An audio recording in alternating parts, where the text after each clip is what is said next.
Welcome to the Work Hard, Play Hard podcast. My name is Rob Murgatroyd, and I am a former doctor turned lifestyle entrepreneur.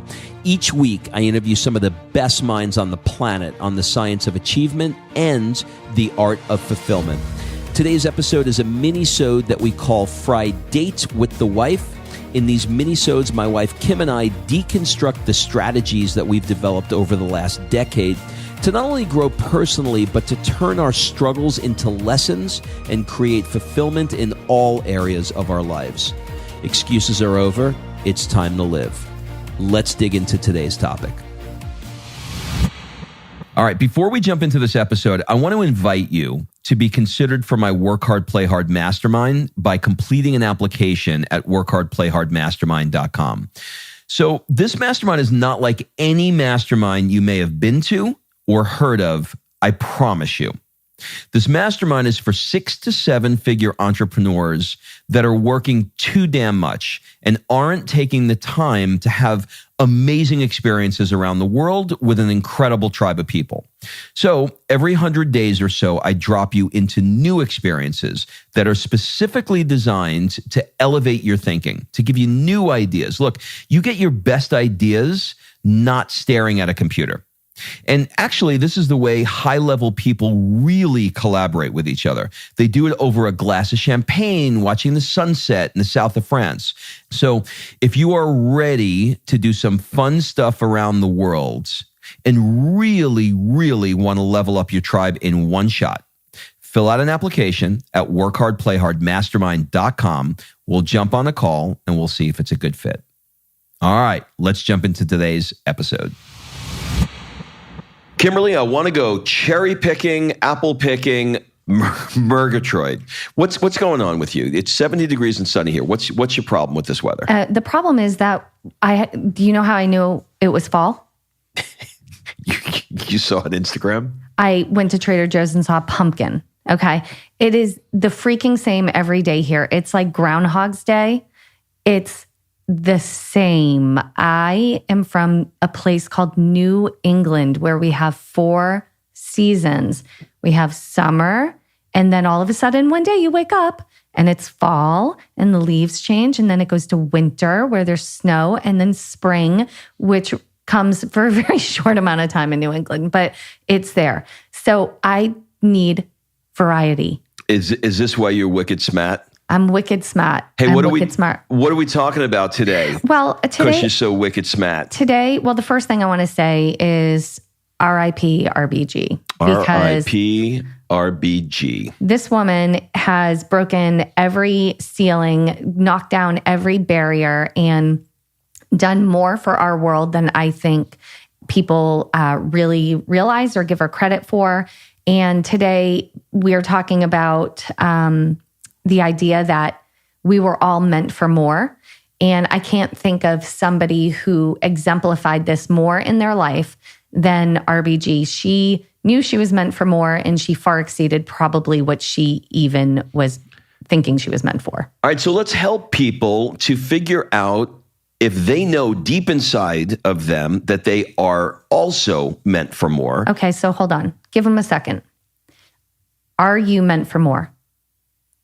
Wait for it. Did some little voice inside you say, yes? Yes, Robin Kim, I am meant for more. I am meant for more. I remember having this conversation at your Work Hard, Play Hard event in Monaco one night with one of our friends. And I said, you know what? I have this nudge that I am meant for more than I am currently doing. And I didn't know the direction. I didn't know what it was, but I just felt this nudge, and I still feel it. And I'm figuring it out, and I think I'm figuring it out.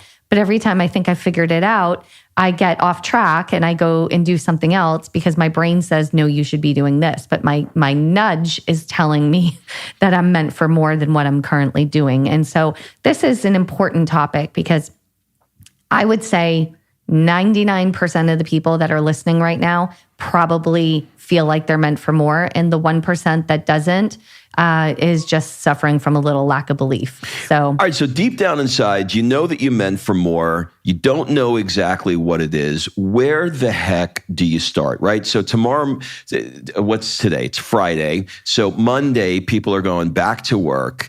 And when they go back to work, they're going to be like sitting there going, I just listened to this podcast with Rob and Kim that I'm meant for more. And damn it, I am meant for more. And what the freak am I doing sitting here in this chair?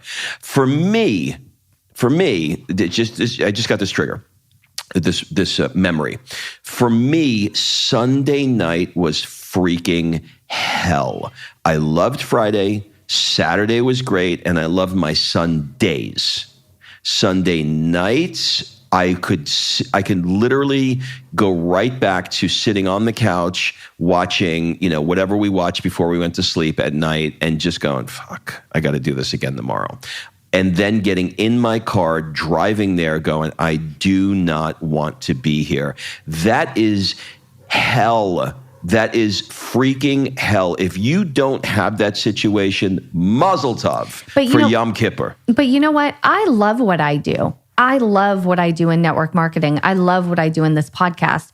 And I can still know I'm meant for more. So it's not that... It doesn't have to be that extreme. It doesn't have to be that you hate what you're doing and so you know you're meant for more. I mean, that's more of like a career transition. I know I'm meant for more. I'm just saying I know there's something inside me that I'm not tapping into, that I need to be tapping into, that I can share with the world that would be impactful. Yeah, I mean, one of the advantages of doing these events, these work hard, play hard events, is that I get to be around some pretty amazing people with dynamic businesses that are making bazillions of dollars. And as a dude, we want to make money. It's like one of the things that are you need that hill to climb. Need that hill to climb. We also want the money, and well, the money's at the top of the hill, right? Money's at the top of the hill, but we also want the money. Okay. So when I'm doing these events and I'm around people, this one's got a $50 million company, this one's got a $100 million company. They give you ideas and they're like, dude, you should bring this to corporate. I'm in corporate. There's nothing like this. You would kill. I'm like,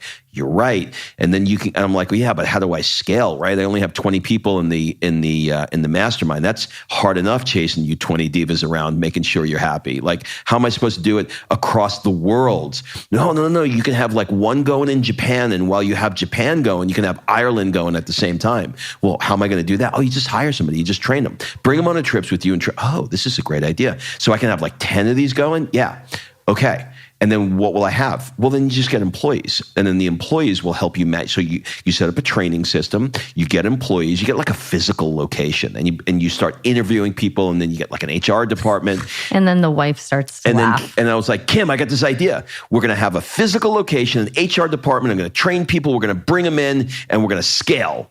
And she goes, do you want employees? I'm like, no. The reason that I asked that is because the contrast is we had employees for 25 years.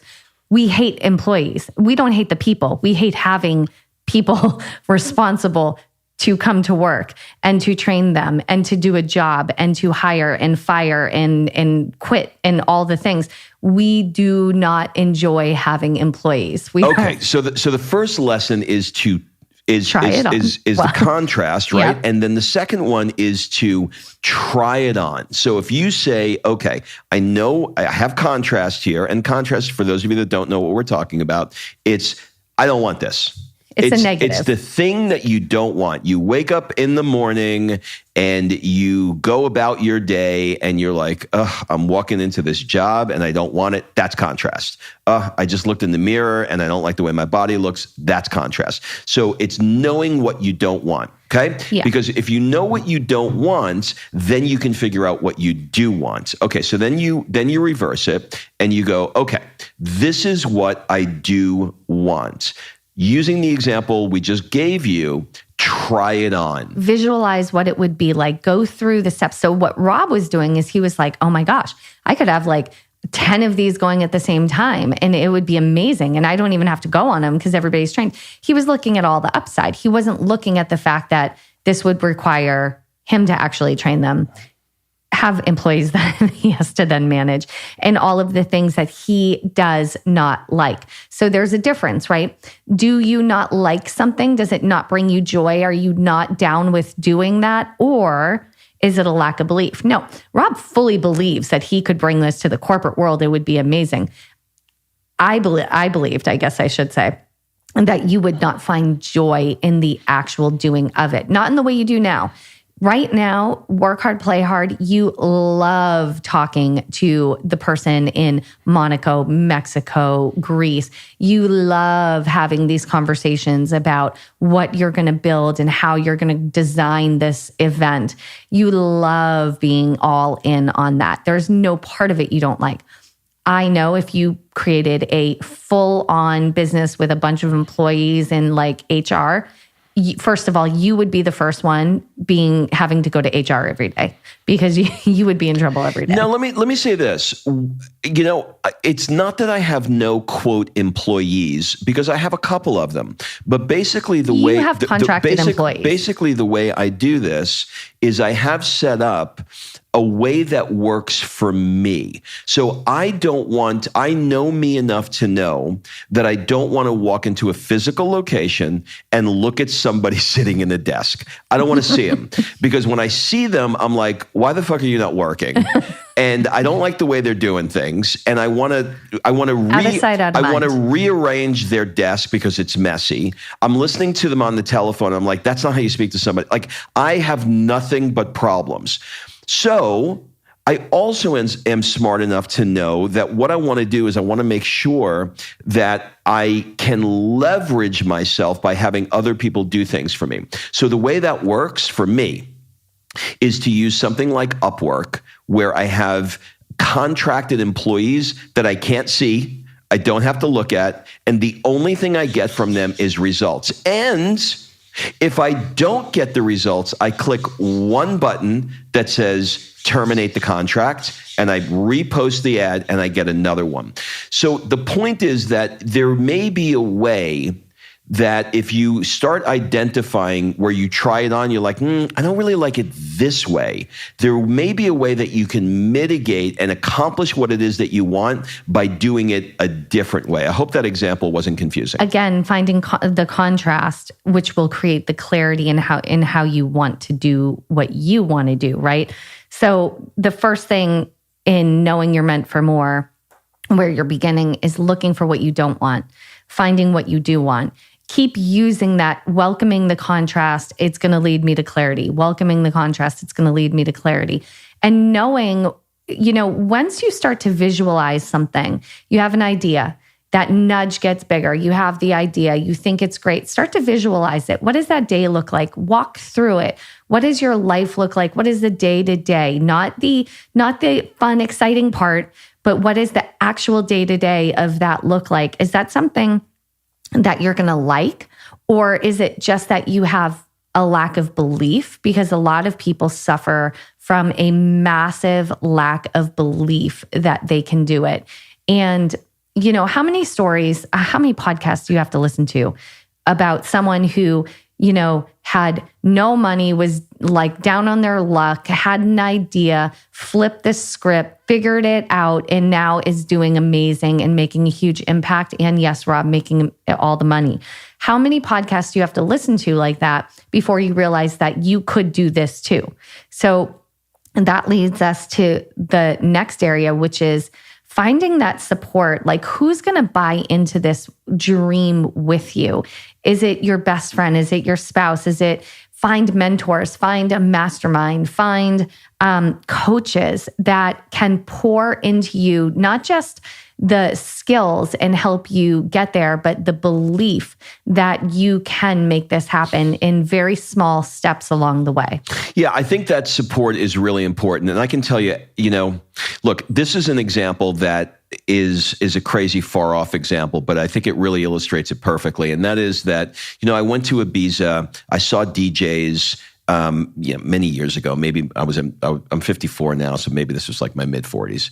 And I came back, and it was like, it was like watching some weird, teen movie. I was like, I want to be. I was not. What's a movie or a midlife crisis? What's the movie that Sophia watches with Justin Timberlake? Not the Smurfs, the Trolls. Trolls. It's like, I want to be a DJ. I want to be like a troll DJ. And when I brought that idea to Kim, it made no logical sense, right? Like, why does a guy in his mid-40s decide to begin to learn how to DJ? But it was something that I felt very inspired to do for whatever the reason was. And I knew that I was able to bring that idea to her, and she wouldn't say, "Are you out of your mind? That's stupid." But not only that, she was the cheerleader that was in my corner that said, look, if this lights you up, this lights me up. And this sort of can go off on, more of a relationship tip. And I don't want to go there, because I think we can do that in another podcast.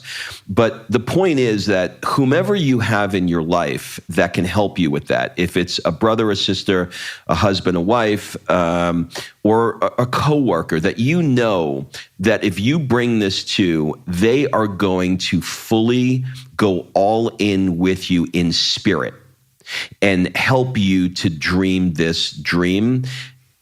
Sometimes it takes a village, man. Sometimes we just need people around us that say, you can do it. In many ways, we always need that. We always know that. In many ways, Chris Harder, who's a friend of the show, who's been on the podcast before. In fact, I'm interviewing again next week because he's had some major changes in his life. He is the guy that no matter what is always telling me I can do it. And is not only telling me I can do it, he's telling me like smacking me around, like, don't be such a loser. Like, you are way bigger than this, and you can do it. Like you are meant for more. Like you're meant for more. And I think we need that meant for more person in our life. We need the person that is going to believe in us. And if you don't have that person, because look, I get a lot of messages from people about, what do you do if your spouse doesn't support this? Or what do you do if that? And a lot of dreams fail because they don't get off the ground. And they don't get off the ground because you don't have someone that believes in you and that believes in what you're doing. And I think it's Esther Hicks's husband, Jerry, had in one of the audios or books I listened to, maybe it's Ask and It Is Given, which is a book they wrote. Maybe it's that one. He says, when you have an idea, be careful who you bring it to.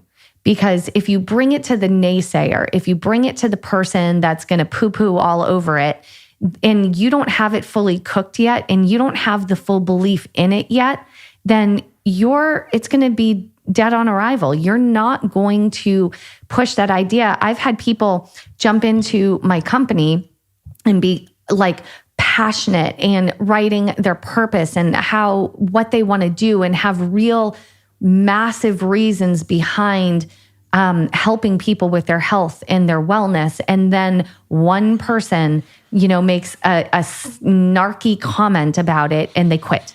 So you have to be really careful who you share your ideas with until you have the full belief that you can do it behind it.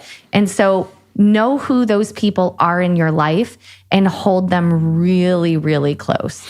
Now, moving past having people support you, I think you have to support yourself, and you have to find a way to change things. So, for example, your perspective controls what you see. If you feel like you're a victim, guess what you're going to see? You're going to see a lot of victims. So what you're observing is coming to you by what you're expecting. So if you like it, then you should keep doing it. So the idea is, what you want to consider is how you're thinking about what it is that you want. Are you thinking about it from the place of, I don't deserve this? Well, then guess what? You're going to get more of evidence to show you don't deserve it. If you're thinking of it from the place of imposter syndrome, then guess what? You're going to get more evidence to show that you don't know what the fuck you're talking about and you can't do this. So your perspective matters. How you see this matters. Who am I?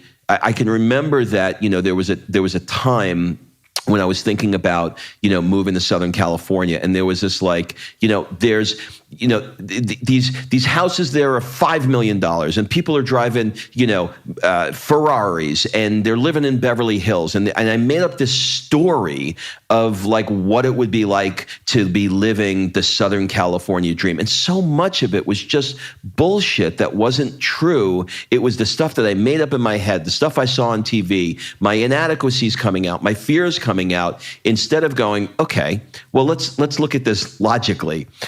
California's the second biggest state, I think, in America. There's a lot of people in the second. Is Texas bigger? I don't know. It's big. It's pretty big. It's pretty big. It's pretty much the entire West Coast. I think New York and California are two of the biggest states in the top 5. You mean most populous? Most populous, whatever. You get the idea. Not geographic, but not land mass or land size, but people.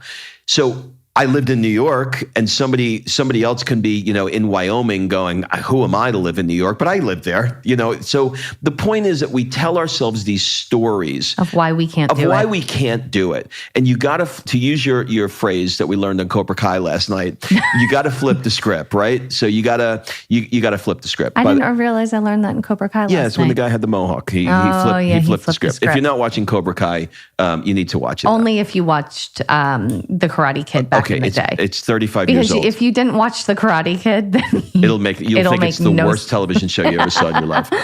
So, look, here at the end of the day, right, you were meant for more. And you know that, we know that, and everybody is meant for more. Be very intentional about who you keep in your circle and you share these things with. But like Rob said, you got to enroll yourself in the vision. You have to build your own belief, and you have to allow yourself to do it and try on these ideas. I've had people in the past. I'm an ideator. I always have an idea. I have a lot of ideas. And when I would share them, sometimes if I shared a lot of ideas with the same person, they'd go, okay, so you have another idea now. Another idea. I'm like, yeah, motherfucker, I have another idea. How about that? It used to make me feel kind of insecure in a way, because it was like, well, why can't she just land on one idea? But what a beautiful thing I have, if I embrace it, that I have a lot of freaking ideas. And the ones that I try on and that feel good and that bring me joy and that I can visualize and that are, in alignment with what I want, those are the ones that I take the action on. So you were meant for more, Robert. I was meant for more. Everybody listening was meant for more. And peace be with you too. Oh my gosh. So and also with you. And also with you. The last thing I want Can you tell we were raised Catholic? the last thing I want to give you before you go is consider this. It's going to be very, very easy for you to say, but look where I am. Look at me. Look where I am. Look at my situation. How the heck am I supposed to do? This dream I have inside of me of what I'm meant for more to do is so freaking far from where I am. Do you see where I am? Do you know what I was raised like? Do you know what my mother, father, boyfriend, girlfriend did to me? Do you know my story? No. I don't. But I can tell you this, that you focusing on that story is getting you freaking nowhere. Nowhere. Flip the script and look at where you want to go. You cannot drive a car looking in the rearview mirror. The past is a bucket of ashes, and it's time to move the fuck on and get what you want. Why are you looking at me like that? I was trying to figure out how to drop the mic, but it's tight. Thank you. Have a great week, everybody, and we'll see you next week. Bye. All right. Thanks for listening. If you love this episode and you know someone that needs some help in either stepping up their work hard game or their play hard game, it would mean the world to me if you shared this podcast with them to help me get this movement out there.